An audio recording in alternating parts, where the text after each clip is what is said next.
To some, it sounds like the latest in parenting buzzwords: ADHD, medication, behavioral control.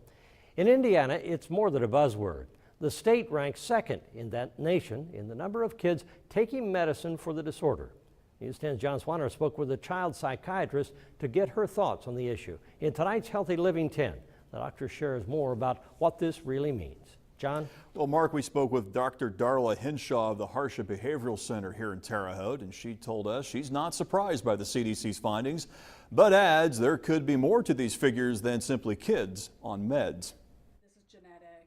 Dr. Harla Henshaw has 20 years experience in the field of child psychiatry, and in that time she's seen major strides in the field, especially when it comes to autism awareness. When I graduated from training, it was 1 in 200 kids was diagnosed with autism, and now we're at like 1 in 50. All kids with autism have some form of ADHD, or attention deficit hyperactivity disorder.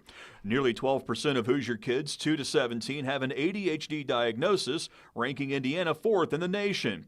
At the same time, 9% are taking ADHD medications, making Hoosiers second only to Louisiana.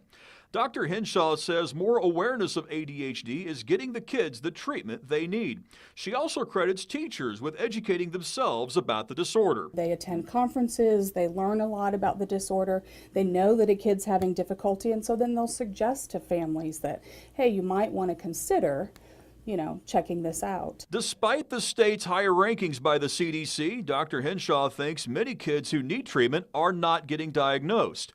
On the other hand, she's interested in seeing if parental substance abuse plays a hand in the CDC's figures. There are children out there where the parents will get their kid diagnosed, get medication, and will either sell the medication or take it themselves.